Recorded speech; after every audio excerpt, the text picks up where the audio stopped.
पूछा कि वैसी साहब बोले तो क्या है। वैसी साहब ने कल अपने स्पीच के लास्ट में कहा कि अब मेरे जाने के बाद फिरौन की, नमरूद की, इब्लीस की औलादें आएंगी हमको हराने के लिए, यानी गुड्डू जमाली साहब को, MIM को हराने के लिए। तो यानी जो उनके विरोध में है, उनके खिलाफ है, वो फिरौन की औलाद है, इब्लीस की औलाद है। तो वही मैं पूछना चाहता हूं कि वही ओवैसी साहब 2017 में डॉक्टर अयूब के खिलाफ जो मुस्लिम क़यादत की बात वो भी कर रहे हैं, उनके खिलाफ 17 में इलेक्शन लड़ाया और डॉक्टर अयूब को हरा करके मुस्लिम क़यादत को हराने की का काम किया। तो बताएं ओवैसी साहब किसकी औलाद हैं, फिरौन की या इब्लीस की, वो खुद तय कर लें। तो मुसलमान के नाम पर गुमराह कर रहे हो हमको, बीजेपी की तरह हिंदू के नाम पर जैसे वो लोग कर रहे हैं, इसलिए वोट नहीं मिला। तब कहे कि तो बड़ा गड़बड़ हो जाएगा, चलो ऐसा करो कि ये दूसरे चरण के बाद उन्होंने डॉक्टर अयूब का झुक गए। जो डॉक्टर अयूब 5 साल से बुला रहे थे नहीं आए, अपने से जाकर झुक गए डॉक्टर अयूब के सामने। ये उनकी मजबूरी है, इसलिए बड़ी बिरादरियां चालाक हैं, वो जानती हैं काम लेना है तो किसी के सामने झुक जाएंगे।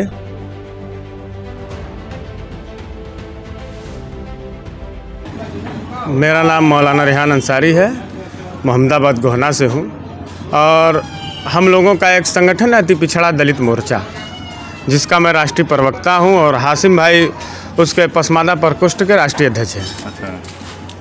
तो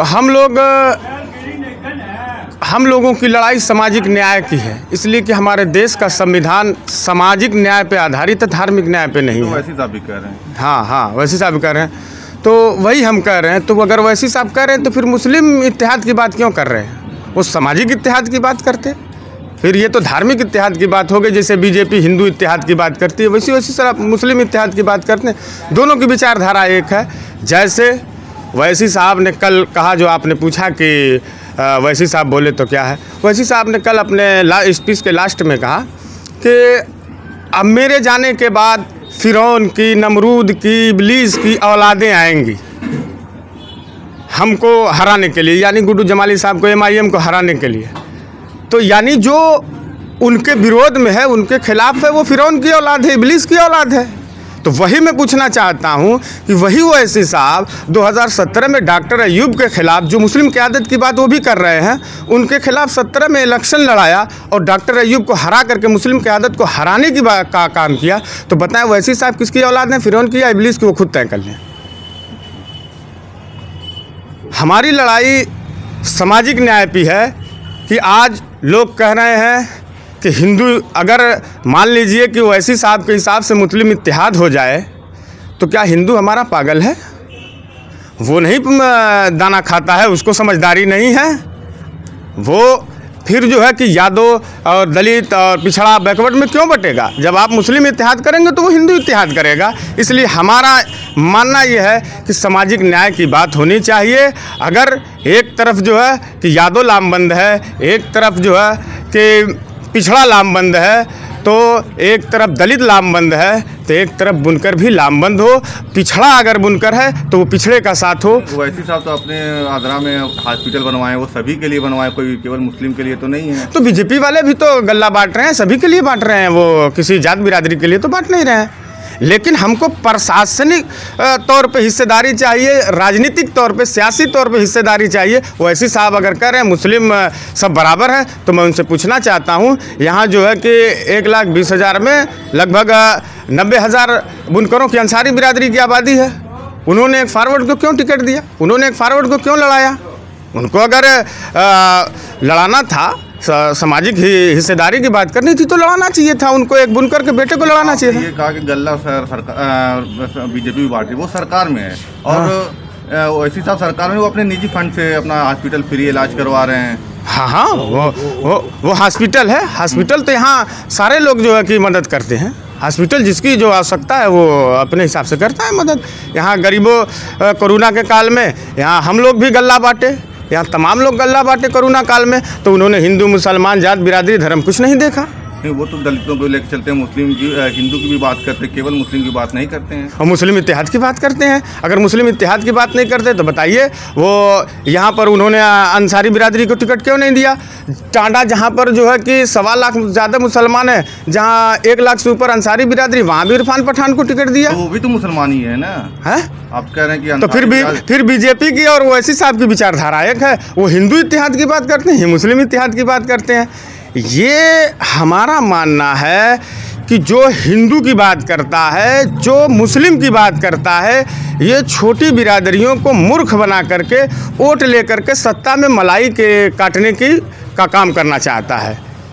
हाँ, चाहे वो ओवैसी साहब हो, चाहे वो बीजेपी के लोग हों। जैसे अब मैं आपको बता दूं, मिसाल के तौर पर बीजेपी वालों ने कहा 2017, 14, 19 के चुनाव में कि यादव सारा आरक्षण बैकवर्ड का खा जा रहा है, तो जिससे चौहान और तमाम जो अति पिछड़ा बिरादरियां हैं वो एकजुट हो गई, उनको वोट दे दिया बीजेपी को। लेकिन बीजेपी जब सत्ता में आई तो उसने उत्तर प्रदेश में 1700 के लगभग थाना है, किसी अति पिछड़ा को, राजभर को, चौहान को, पाल को, गलेरिया को, किसी को, जिनकी आबादी 28% है, किसी को जो है कि उन्होंने थाना अध्यक्ष नहीं बनाया, कोई SDM नहीं है। यानी हिंदू के नाम पर वोट तो छोटी बिरादरियों का ले लिया जाता है, मगर हिंदू को हक अधिकार नहीं दिया जाता। उसी तरह वैसी साहब हैं जो मुस्लिम इत्तेहाद की बात कर रहे हैं और मुसलमानों को धर्म के नाम पे मूर्ख बना करके, मुसलमानों में जो छोटी बिरादरियां हैं इनको मूर्ख बना करके वोट तो ले लेना चाहते हैं, मगर इनको हक अधिकार नहीं देना चाहते। कुछ लोगों का आरोप है कि आप लोग भी इत्तेहाद की बात करते हैं और मुस्लिमों में बंदर बाट करते हैं, मुस्लिमों में इख्तिलाफ पैदा करते हैं, पसमानदा और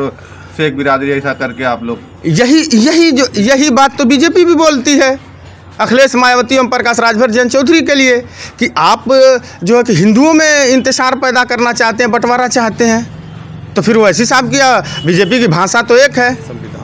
संविधान हमारा जो है वो समाज के आधार पे बंटवारा देता है। आरक्षण हमको मिला है, बिरादरी के नाम पे मिला है, मुसलमान के नाम पे नहीं मिला। अब देखिए, हम आपको 10 मिनट बता दें, कांग्रेस सरकार ने आंध्र प्रदेश में 4% पिछड़े मुसलमानों को रिजर्वेशन देने की बात कही, जिस पे ओवैसी साहब, लोग कहते हैं बैरिस्टर हैं, अल्लाह जाने पता नहीं क्या क्या हैं वो, जिस पे ओवैसी साहब ने मुस्लिम रिजर्वेशन के लिए आंदोलन शुरू कर दिया, MIM के लोगों ने आंध्र प्रदेश में, कि नहीं मुसलमानों को रिजर्वेशन चाहिए। आप मुझे बताइए, संविधान हमारा धर्मनिरपेक्ष है, संविधान में लिखा है कि यहाँ किसी को हिंदू मुसलमान के नाम पे, धर्म के नाम पे कुछ नहीं मिलेगा।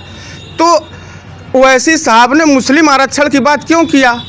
इसलिए किया ताकि जो बैकवर्ड पिछड़े मुसलमानों को रिजर्वेशन मिलने जा रहा है वो न मिले, मुस्लिम आंदोलन में दब जाए।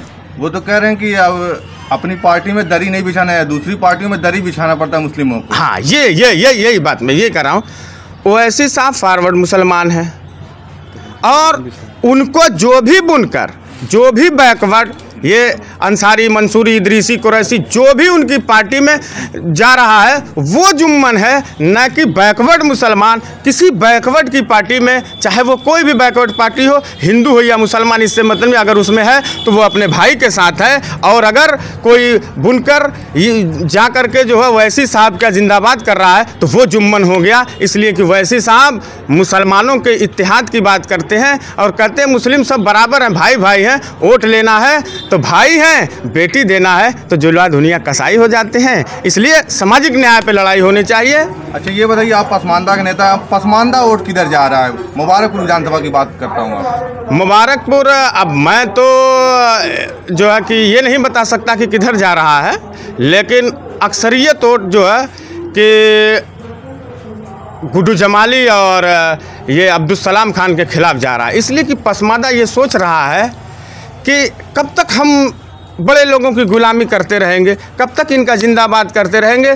पसमानदा खास तौर से ये अंसारी बुनकर बाहुल्य क्षेत्र है, वो जानता है कि अगर ये अब्दुल सलाम और गुड्डू जमाली को हम हराएंगे नहीं तो कोई पार्टी हमको टिकट नहीं देगी। जिस दिन ये लोग हार जाएंगे उस दिन अखिलेश यादव, मायावती और सोनिया गांधी चिराग लेकर के बुनकरों को, प्रत्याशी को ढूंढेंगी। लेकिन जब तक ये लोग मुसलमान के नाम पे जीतते रहेंगे हमारा कोई उद्धार नहीं होगा, हमको कोई पूछने वाला नहीं होगा। बुनकर भी हैं तो बुनकरों के लिए सबसे बेहतर कौन सरकार है, आप अपने हिसाब से बता दें। देखिए, सरकार तो सभी आई गई, कांग्रेस ने भी ठीक किया, सपा ने भी ठीक किया। अभी जो बिजली पासबुक का मामला चल रहा है, अब आप बताइए, उत्तर प्रदेश में लगभग 25 लाख बिजली पासबुक कनेक्शन है, जिसमें लगभग 22 साढ़े 22 लाख अंसारी बिरादरी का बिजली पासबुक कनेक्शन है। एक 20 लाख मान लीजिए, तो एक परिवार में 5 लोग होते हैं, यानी 1 करोड़ बुनकर बिजली पासबुक से जुड़ा है, जो 72 रुपया दे रहा है, जिसको योगी सरकार ने निरस्त किया है, अभी इलेक्शन की वजह से खामोश है। वो कह रहे हैं कि हम 2021 जुलाई से जो है वसूली करेंगे। तो अगर 19 से वसूली करेंगे। अगर योगी सरकार दोबारा आती है तो बुनकर को यूनिट के हिसाब से 2019 अगस्त से वसूली करेंगे। ये गरीब बुनकर जो 4,000-5,000 रुपये मजदूरी करता है, ये कहाँ से देगा? और यूनिट पे बिजली हो जाएगी तो 2,000 रुपया 3,000 रुपया लूम पीछे ये बुनकर कहाँ से देगा? इसलिए धर्म की राजनीति से, हमको मजहब की राजनीति से निकल करके सामाजिक आधार पे जो पिछड़ा एक समान, हिंदू है या मुसलमान, इसी आधार पे वोट देना चाहिए। मुबारकपुर विधानसभा मुस्लिम बाहुल्य है, ये कह रहे हैं लोग। यहाँ 1,20,000 नियर अबाउट मेरी जानकारी में मुस्लिम वोट है और टोटल वोट करीब 4 लाख है। तो 4 लाख में 1,20,000 निकाल दीजिए, बचता है लगभग जो है कि 2,80,000। तो 2,80,000 ज़्यादा हुआ या 1,20,000 ज़्यादा हुआ? तो ये तो हिंदू बाहुल्य है, मुस्लिम बाहुल्य कहाँ? हाँ, बाहुल्य है, ये पिछड़ा बाहुल्य है, बुनकर बाहुल्य है कि इस विधानसभा में सबसे ज़्यादा बुनकर है, जिसकी आबादी 90,000 है। तो ये बुनकर बाहुल्य हुआ, मुस्लिम बाहुल्य नहीं हुआ, हिंदू बाहुल्य नहीं हुआ। अगर हिंदू मुसलमान के आधार पर देखेंगे तो 1,20,000 मुस्लिम है, 2,80,000 हिंदू है, तो ये हिंदू बाहुल्य हुआ है। ये हकीकत में बुनकर बाहुल्य इसलिए कि सबसे ज़्यादा अगर 60-61,000 यादव है तो 90,000 जो है कि बुनकर है, अंसारी है। मैं अपने समाज के लोगों से कहना चाहता हूं कि मुसलमान के जाल में मत फंसें। ये बीजेपी की और आरएसएस की राजनीति यही है, वो चाहती है कि हिंदू मुसलमान के नाम पे राजनीति हो और सियासत में हमारी अक्सरियत है, सियासत में हम हमेशा राजगद्दी पे बैठे रहें।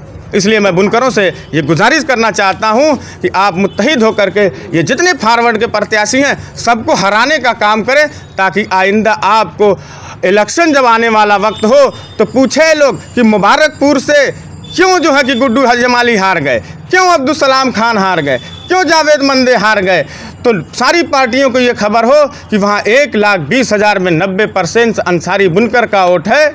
90,000, 1,20,000 में 90,000 वोट अंसारी बुनकर का है। और आपने सब पार्टियों ने पठानों को टिकट दिया है जो फॉरवर्ड हैं। इसलिए मुसलमानों के नाम पे जो हमको गुमराह कर रहे हैं, जो वोट ले करके चले जाएंगे और हमको पूछने वाला नहीं होगा।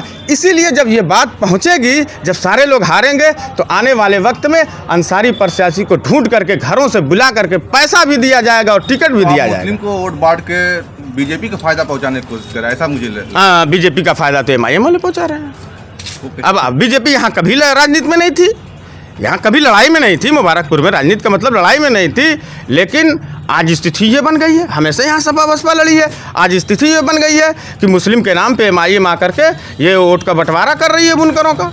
और हमारा बुनकर भाई सीधा साधा है, वो गरीब मजदूर है, वो समझता नहीं है। MIM प्रत्याशी गुड्डू जमाली का कहना है कि हमारी पहली प्राथमिकता होगी बुनकरों के लिए, अगर हम तीसरी बार जीतते हैं। अगर वो सरकार नहीं बन रही, एक बात। दूसरे, अगर वो बड़े बुनकरों के हमदर्द थे तो उनको कहना चाहिए था, वैसी साहब 1,20,000 में 90,000 बुनकर है, मेरे पास अल्लाह ने करोड़ों नहीं अरबों की दौलत दिया है, मैं 50 लाख 1 करोड़ किसी बुनकर के बेटे को दे दूंगा। इसलिए कि हज़ारों बुनकर हमारा जिंदाबाद किया है, 10 साल जिताया है, मैं दे करके उनको विधायक बना देता हूं।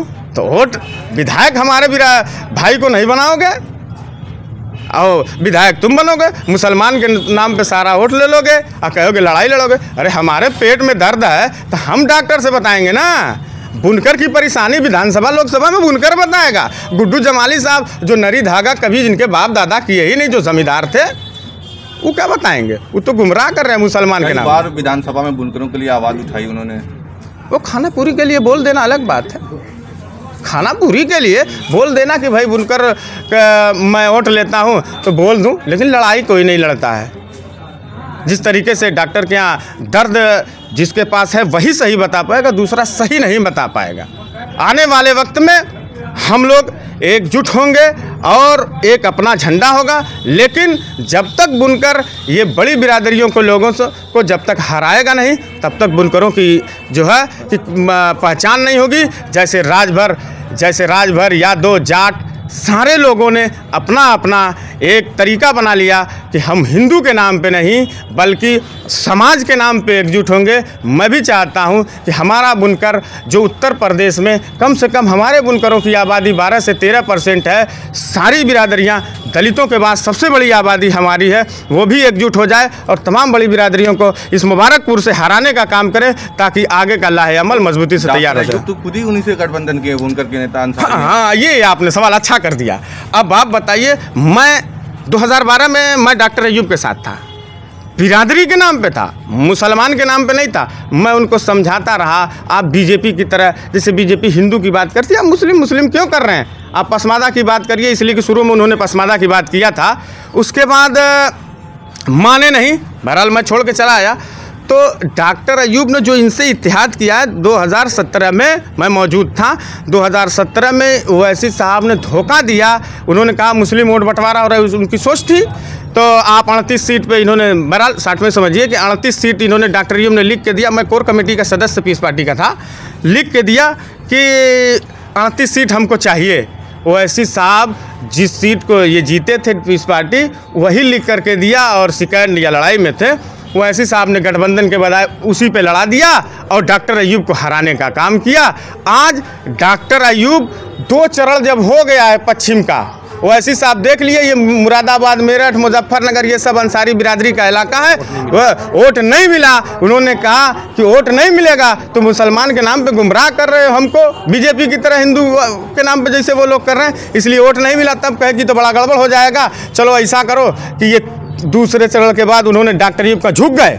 जो डॉक्टर अयूब 5 साल से बुला रहे थे नहीं आए, अपने से जाके झुक गए डॉक्टर अयूब के सामने। ये उनकी मजबूरी है, इसलिए बड़ी बिरादरियां चालाक हैं, वो जानती हैं काम लेना है तो किसी के सामने झुक जाएंगे।